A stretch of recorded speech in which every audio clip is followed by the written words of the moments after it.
recorded live at 4ZZZ Studios, Meanjin, Brisbane. On 102.1 FM. And broadcast across Australia on the Community Radio Network. You're listening to ZED Games. ZED Games brings you the best in gaming news, reviews, community and culture. Want to reach out? Share your hot take? Or do you just want to share your favourite game? Find us on socials at ZED Games AU.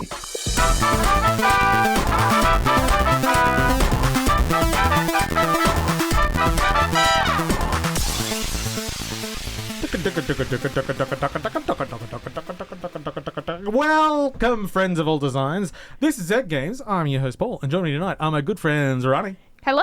And Zahra. Hello. And my feisty Zahra. feline friends. I think we've done case Zahra. We need some new material. Yeah, we do. Zahra. Zahra. Oh my god, I've been hammering down Zahra. You put the ochre on that one. Yes. All right. How are you two, my feisty feline friends? I am doing microphone. so good. I'm doing so good. Paul, how are you? Oh, I'm okay. This microphone is more potent than usual. It's Oh. like not in a bad way, but there's a lot of smell happening. These microphone socks get sanitized, Yeah, it's the listeners, sanitizer. and the odor is strong, but It's very is perfumed. it's powerful. So if I just like pass out Yeah. in approximately 10 minutes, you know why. I didn't notice until you said something because it was the first time I stopped talking and therefore could inhale and noticed that yes, it is a delicious pungent aroma. It's like a coming out of perfume. But we're not here to not talk about our 120. delicious smelling microphones. Oh, Although really? we will have a special section on that later in the show. We are here to talk about video games, and it's a very, very special episode for reasons that will be revealed. Or something like that. You know, we're just going to talk about games. Yeah. But first up, we're going to talk about the news on video games this week. This week, brought to us by one foul-mouthed Maylee. Let's take it away. Welcome back to another week in gaming news, and to start off, it's not great. After 33 years of publishing, the iconic magazine Game Informer has announced it is closing its doors for good. The decision was made by the parent company GameStop in response to increasing financial issues and market changes. It was a complete surprise to the staff, who were about 70% done with the next issue when they found out they were losing their jobs. To make matters worse, GameStop quickly shut down the Game Informer website, which erased decades of content from the internet. If you're excited about the upcoming Civilization 7 game, I've got a date for your calendar. 3 weeks from now, on August 28th, 2K is promising the first look at new features, civilizations, and gameplay mechanics. So make sure you tune in, or don't, I'm not your mum. THQ Nordic's latest showcase, which aired in the early hours of August 2nd, was packed with announcements for upcoming games. The showcase started with the announcement of Wreckfest 2, a demolition derby racing game that builds off the gameplay from the original with new modes, new features, and more customization. There's no release date yet, but you can wishlist it on Steam to stay up to date. Another highlight was a new gameplay trailer for Titan Quest 2. Unfortunately, there wasn't a release date for this one either, but it still showed off the build system and some shiny visuals. We also saw more of Epic Mickey Rebrushed, a remake of the 2010 game with major visual upgrades. We do have a release date for this one, which is the 24th of September 2024. Finally, we got a teaser for a not yet named game from Tarzia. It features a giant pig with intestines falling out of its stomach, who warns they're coming. Who are they? Who knows? But I doubt they're friendly. Speaking of people who aren't friendly, it's Dracula! During its 8th anniversary stream earlier this year, Dead by Daylight teased that an upcoming DLC would be Castlevania, and we finally received confirmation of its release. Dead by Daylight's 33rd chapter will release on August 30th and will let players play as or against iconic characters like Trevor Belmont or the Dark Lord, also known as Dracula. Unfortunately, there's no map coming with this DLC, but you might be able to spot his iconic castle looming on the horizon as you run for your life. Adding to this excitement, Dead by Daylight has also announced a crossover with Five Nights at Freddy's. This is something fans of both games have been asking for many years, and the announcement came as part of FNAF's 10th anniversary celebrations. But unfortunately, there is a bit of a wait until Freddy Fazbear makes it to the mist, since the DLC isn't set to release until summer 2025, and that's the Northern Hemisphere summer. And finally, some upcoming game releases. Arcade Paradise VR releases on August 8th, so does Cat Quest 3 and SteamWorld Heist 2. Later on August 14th, we see the release of Sam & Max, The Devil's Playhouse, Remastered. And that's all this week in gaming news. Thank you very much, Maylee, for that newsy news that you've performed for us. Some real news there. I have to say probably the Game Informer thing was maybe the biggest thing for me. Yeah. Not included there was the fact that one editor still had access to the Twitter, so they just posted a very polite, thanks for supporting us, and we're sad to see you go. And GameSpot's response was to completely nuke the Twitter account and delete it. Honestly, it feels like knocking over a kid's sandcastle that they worked on like all day. I am actually wondering current games that have been like revealed recently, because I think last issue was Dragon Age Veilguard. Like that was like their big like interview marketing push and everything. That was the cover story and everything. So that was part of that major release's advertising campaign, and it's been wiped from the internet. And they were almost done with the next issue, which I'm not sure if they'd announced what that cover story was going to be. But other parties use this as advertising, as well as it being like good writing. I mean, it's amazing for something that is just like obviously an advertising magazine how good their writing was. They were an excellent team, and they have been cut down to like a tenth of what they used to be anyway, and now they're a zero of what they used to be anyway. So it's sad. It's a bummer. It's there's a lot of very, very good writers who are now will be looking elsewhere. So yeah, a lot have already moved on, like Min-Max and everything was started like 2 years ago now, and so they hopefully they find their feet, but also there's not a lot of money in like editorial game writing. There's not a lot of money in editorial anything. Yeah. I always love the stories of people go, oh, they're paid for reviews. It's like what? Like EA's like paying some people for good reviews. It's like, oh, how do we get paid? Yeah, somebody tell me how. I would love to write a biased review because I'm getting paid. I will sell my soul. Oh, I am so easily bought, listeners. Like, sometimes just a smile is all it takes. You could just give him a Kit Kat. Yeah. It'll be fine. I would write a review for a Kit Kat. I would too. However, I would prefer actual monetary value. Anything. Look, the sad truth of this world, and sorry to bring it back to the crushing reality, everyone, is money helps me live, and that's good. Yeah. No, it's not good. I still dislike money, but I mean, like, I like living. That's the good bit. No. I like living. I like eating. I like seeing my friends. This shirt, That shirt's pretty good. Yeah, it's pretty sick. I would like to be able to buy really cool Pokemon pants or something, Yeah, but I mean, like, ultimately, a lot of this work comes from people who are just really passionate about it. And landscapes always change, but people making careers out of this stuff is more tenuous than ever. And also, I love print. I love print magazines. They're so fun. There's a small but growing sort of subsection, normally sort of like Patreon based, where just like small, especially indie focused magazines are being published. Yeah. Unfortunately, they are quite expensive because it's like, oh yes, they do 3 issues a year and it's $40 for each one. Without the economics of scale, it gets a little pricey. I've got a pile of like the first 150 PC Power Plays in my office. Oh. And I had to get rid of a whole bunch of others that my partner back in the day was like, you have too many magazines, and now I wish I hadn't listened because it's a great time capsule. Well, there you go. You got to hold on to everything you have, and that is the lesson to take home. That's right. And now we have a very important lesson. Hello, I'm Daniel. I'm a prop artist at Wild Waters Studios, which is based in Sippy Downs, Caboolture area. We're online mostly. We're currently working on Vivid Tracks. It's a vertical slice at the moment. Sort of a very Australian-themed 3D platformer collectathon, very much inspired by older style platformers. You can find us on Itch currently, and we're planning to get to Steam soon.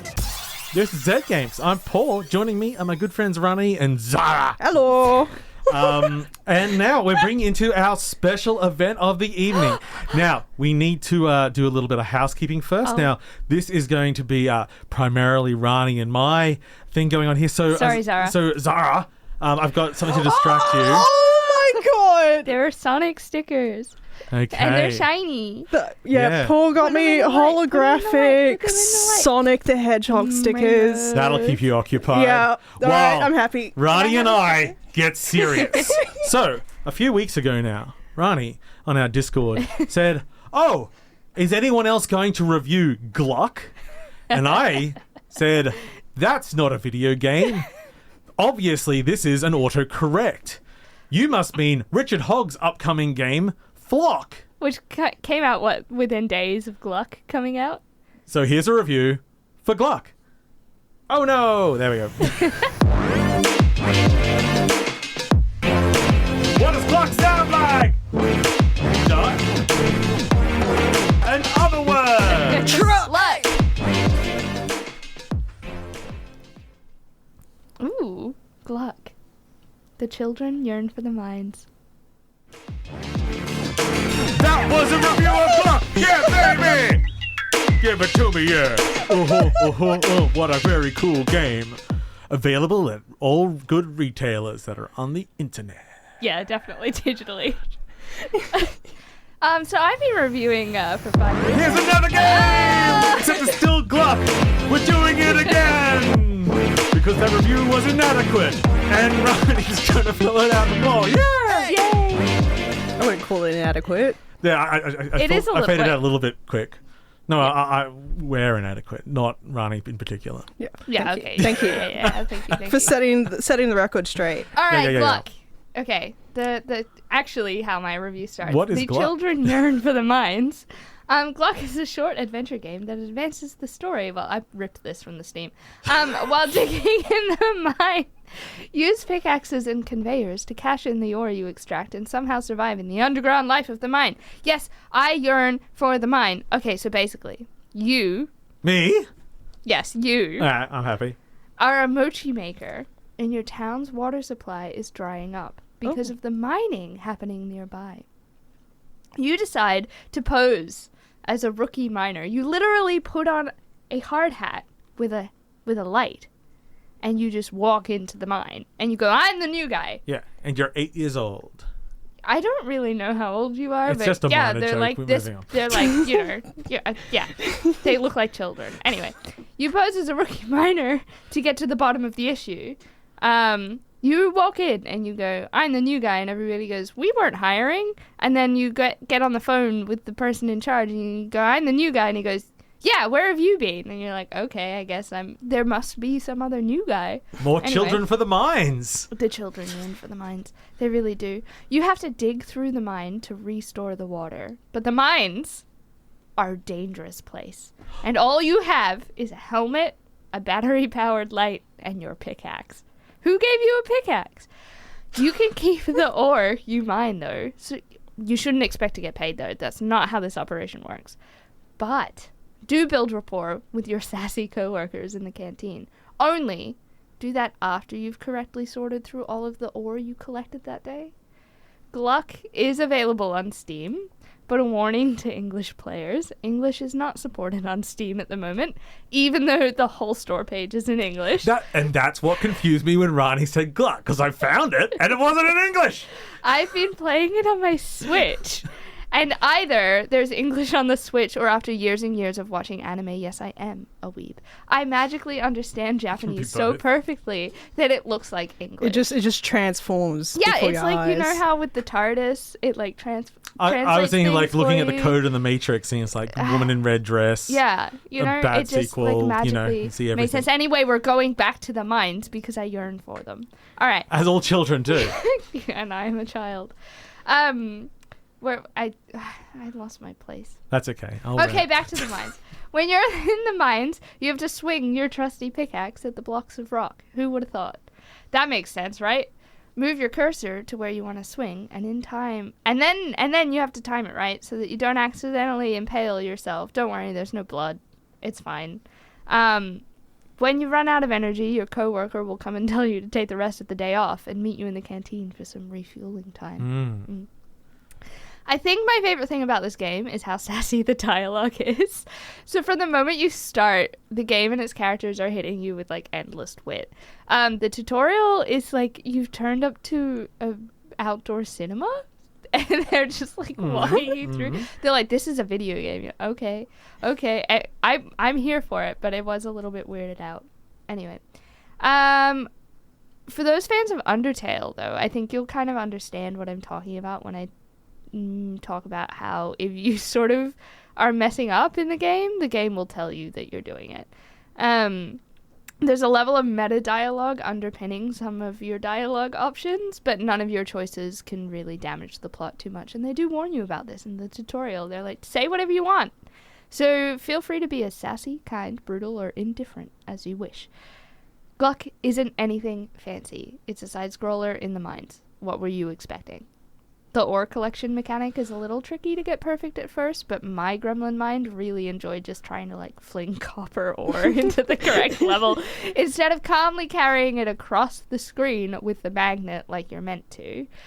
At the end of the day, though, the gremlin inside of me yearns for the mines just like the children.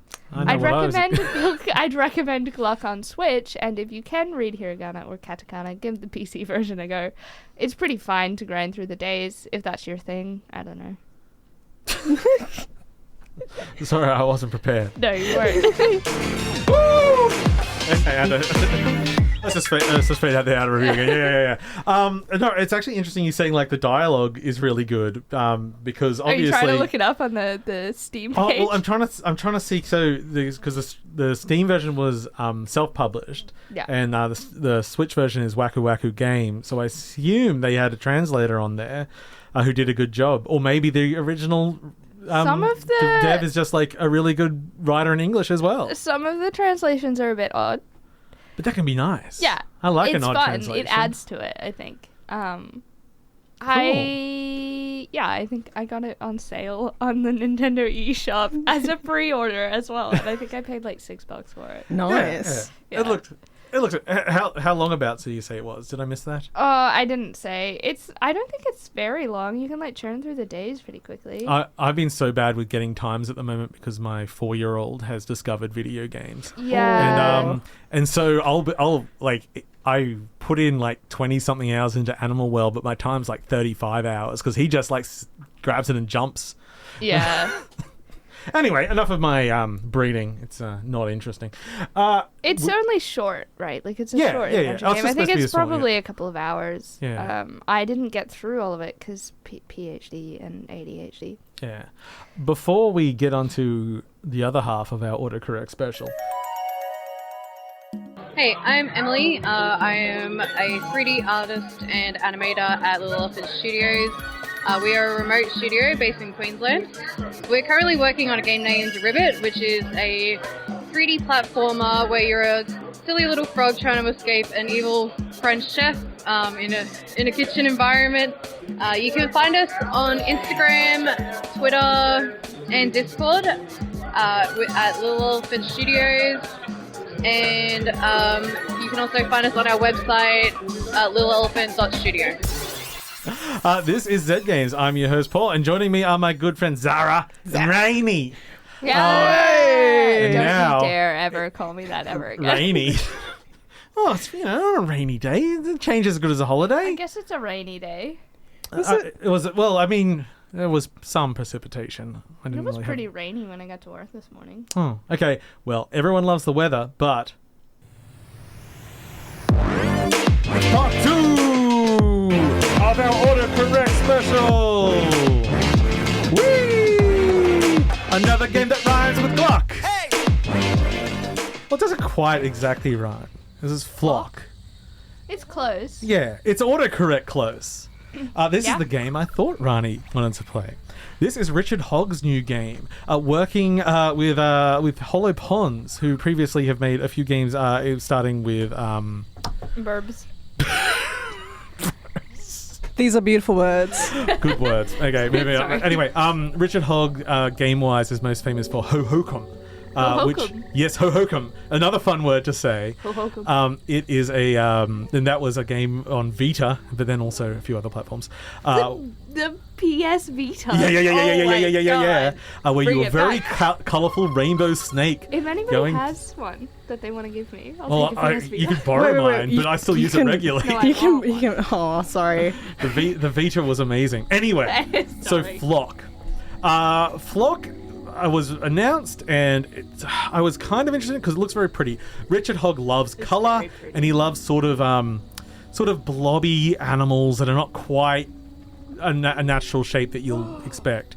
And this game is about going around finding animals. And when I watched footage of it, I just really saw flying around on a bird and some things in the environment, and I didn't really see what the draw would be in the long term. Now that I've played it, I understand it a bit better. It is a very, very low stress game. It is a game about exploring, about keeping your ears open especially, as well as your eyes. Oh, well, then I can't play it. You just pump it up really loud. It's not that subtle, actually.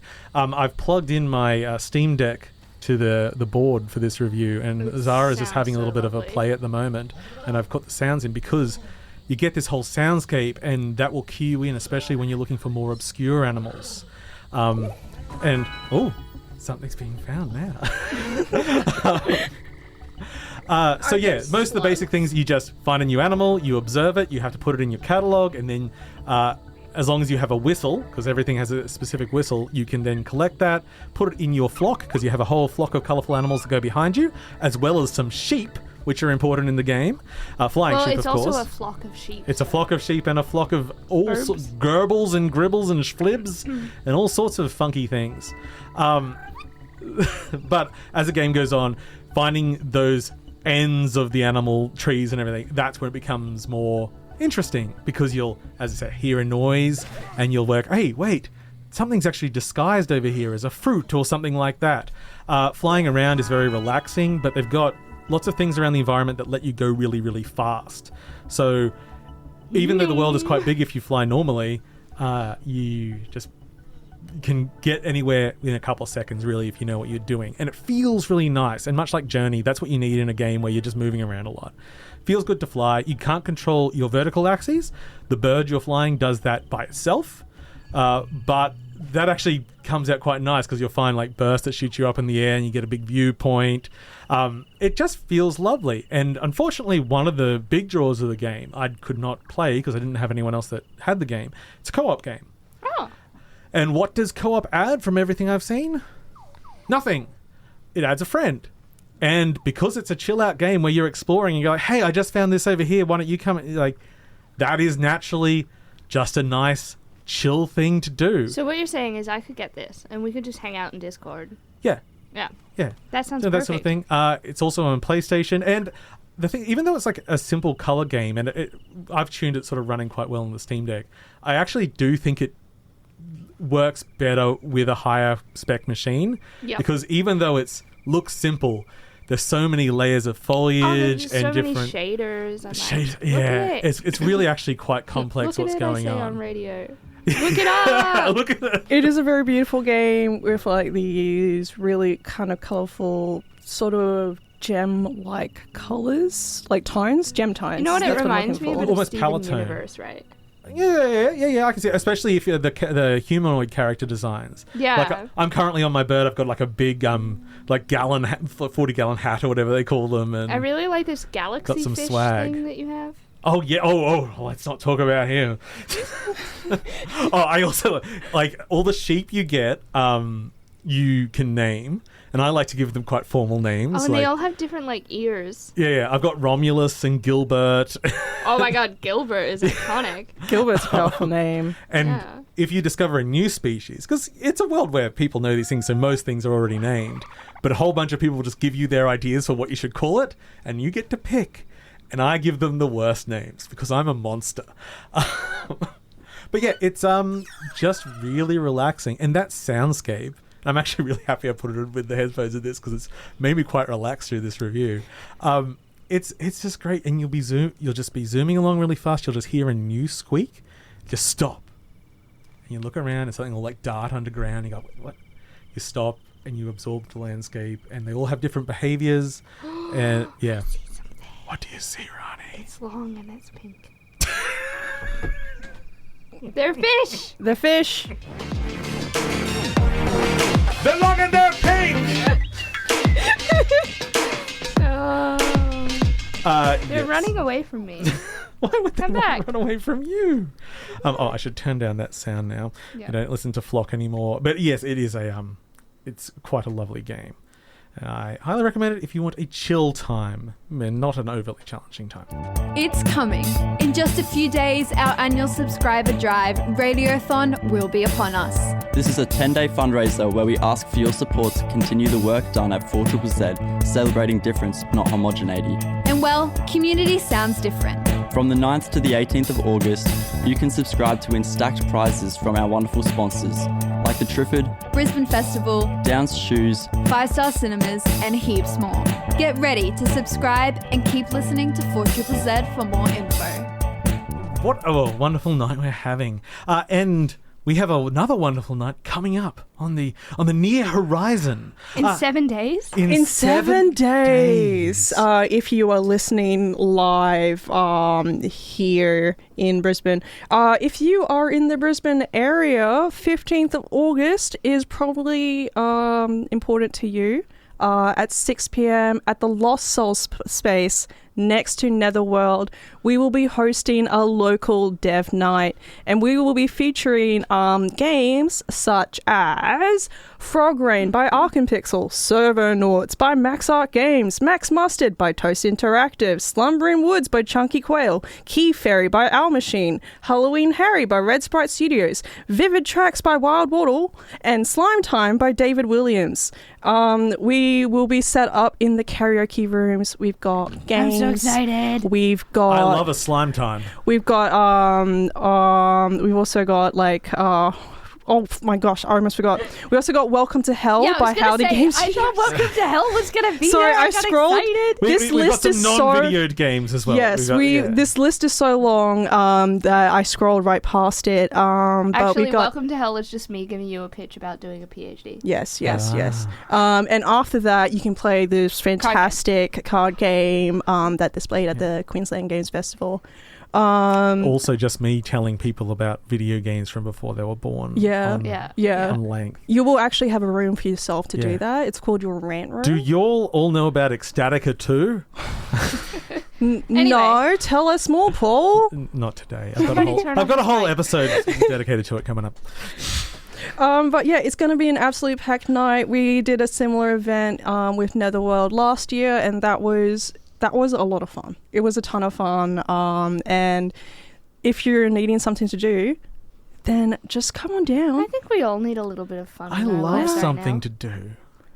Just come on down to Netherworld's Lost Souls. What else? 15th of August, 6 p.m. until late. Play some games, meet some people. What? We won't be mad if you come in at 7 because you were listening to the show. Yes. That's fine. That's acceptable. But there's nothing else that you would be doing on a Thursday night. What's late night shopping? You don't need that. No. Who's doing late night shopping? Is late night shopping like a thing anymore? Isn't like everything open till 9 all the time? No. Oh. Not really. I wish, because I am not organized enough to get anything ever. Oh. But this can be your late night, folks. This can be your late night. It doesn't have to be that late. That's right. It doesn't have to be that late, but it can be. It can be. You can go all night. I mean, they will kick you out eventually, but you don't have to go home. You could do anything you want. I would recommend going home. Probably. Going home is probably a good idea. Yeah, my doctor's main advice is sleep more. Stress less. Speaking of sleeping more. Anyway, you're listening to Z Games. This is Paul. Rani and Zahra are here. We're having a lovely evening. So, as we make our way towards the final countdown, what have you guys been playing? Anything else interesting at the moment? I've been playing Tony Hawk's Pro Skater 1 and 2 remaster. Yes! Yes! It's evergreen. It is the season for it. It is the season. Yeah. I've just been playing just a lot of Crab God. It's getting me through it. I saw that Zahra was playing Crab God the other day, and I messaged them, and I just went, Crab God? You're not playing Crab God. You are the Crab God. Oh, yeah, you snip, know. Snip, snip. You know how it is. I have been playing way too much and then getting like... You know what else I've been playing? a bunch of bundles lined up the other day where I added like 40 games in one night. Oh my god. No, because that cheeky season sale that happens really got me good this year. Really got me good. And then I also discovered, and I don't have the money to do it yet, and I will wait for it to go on sale, but I did discover that Ghost of Tsushima came to PC this year. Oh, yeah, that's right. Because that was the one game I missed, that when I gave up the PS5. I have the PS5 now. Yeah. I bought I gave up the PS5 to my old housemates. They gave me money for it. But that was the one game that I was like, I'm going to miss this because I love it so much. Admittedly, it never grabbed me. I fell off like 4 hours in. I'm like, why are you doing this? No, I was obsessed with it. And now I can have it on the PC, but it's like, it is $100 and I don't have a whole lot of time. I don't... Yes, I would... It's mostly that I don't have time to sink into I would, it. yeah. Wait until maybe a price drop. Sony stuff's not going to go crazy cheap, but also it will go cheaper. No, but sometimes those like Spider-Man games get pretty cheap. So like... That's what we call cheap. You know, I'm $50. I'm old. It's comparative. When Steam used to be like, it was $40, but now it's 50 cents. That's how I got like... I mentioned World of Goo earlier in the episode. We live in a cost of living crisis. When World of Goo came out, I think I bought about 50 copies of it because it was so cheap, and it took me a few years to exhaust giving out to everybody I knew. Wow. I said, like, it's a great game, you got to get it. The new game's $50. I'm not doing that again. Oh, absolutely not. Ouch. No, I've been playing a lot of Hades. Well, not a lot of Hades because I wanted to get a controller and I didn't have a controller for my PC, and now I do. But then I didn't have time. It's been Tony Hawk's Pro Skater while watching the skateboarding. Yeah. That's what it is. I've another game I've been hotly anticipating came out in the other week, and that was a VR game called The Thrasher. Oh, Thrasher. Yeah, it's made by the team that did oh my lord, Thumper. I was like, gosh, how can I forget like this? It's a similar Thumper, word. Thrasher. Yeah. There's a theme here. So Thumper's a music game where you're a metal scarab, and you're in a hellscape, and you're just like smashing into the sides. It's just rhythm music. It's not like songs. It's like it's just very visceral. And so they made a new one, and this one's VR exclusive. And I just use hand tracking with it, and it's kind of just like Snake. You're just guiding a snake around with your hand, but it's all the same sort of psychedelic metal, like you've got to be fast and accurate, and I feel like a wizard when I play it. I want to feel like a wizard. Yeah. It's selling me so far. I mean, it's just a team that seems to really specialize in very visceral, we like metal album covers, art, music games. And I love it. I've also been playing Cult of the Lamb. Oh, yes. Oh, yes, you only recently got that, didn't you? Yeah. It took me a long time it? to jump onto the back. Wow, words. Yes, I am enjoying it, actually. All of my followers are cats. Good work. And I was naming them after everybody's cats. And then you realize you have to sacrifice some of them? Yeah, or that they die, or that they, like, descend. So, like, I just, like... I mean, that's the whole reason I would choose cats. Yeah, pretty much. It was like, it's very fitting for the cats, right? But I did name one after my partner's cat, and she immediately just was like, goodbye. I was like, okay. Ooh. Broke my heart a little bit. Do not like it. No, well, and there's the Cult of the Lamb Unholy Alliance DLC coming out soon. Oh, that's right, yeah. So, I did manage to get it with a DLC, I think, because it somehow was cheaper than the base game. That happened with another game that I got as well, and I don't remember what it was. Cuphead? Oh, probably, yeah, because they have the full package or something that one was called. Yeah. August 12th, that comes out apparently. So, that's cool. Mere days away. Ooh, exciting times. Oh, I'm very excited. Yeah. Are you okay? I am. I love games. Have you noticed? Okay, so I feel like I haven't been playing enough games recently. Like I know I just listed a few, but I just have not been spending enough time playing games. Does anybody else feel this? It's because we don't stay up until the wee hours of the morning. I can't do that. Games anymore. I would be so sick the next day. Yeah, well, I would actually be physically ill. As someone that requires medication to sleep, sometimes I just don't take it. And you know what, Paul? I get a lot of games. Paul, can I borrow some of that? Actually, I would like to be able to just like have an all-nighter again, and not and not be a zombie the next day. Yeah. I think it really what it is like the next day. It's the dealing with the lack of sleep. It's not being able to stay up, although lately I keep falling asleep at like 10. So. Oh, yeah. I mean, it's not practical time. No. No, it's just time to like fly around in flock or... Yeah, but that's what I want to do. I want to be sitting on my couch, on the edge of my couch, or like with my leg over the back of my couch, upside down, mouth hanging open with a controller in my hand, and the screen glow and the TV. It won't be long until we are able to just play video games in our sleep. We'll be plugged in as our bedtime ritual. We'll be under the ocean in a destroyed world in our pods, playing games until oblivion takes us all. And on that happy note, I must say goodbye to everyone at home. Oh, goodbye. Wait, but I have to tell Toby the episode title. Wait for the secret word. Okay. Okay. As we say farewell for our Gluck, Flock, autocorrect special, we have a special message to our friend Toby. Toby, the episode title for this episode is... Thanks for listening to ZED Games. If you'd like to listen to more, you can find us on the Community Radio Plus app Or find us on socials at ZED Games AU. See you next time.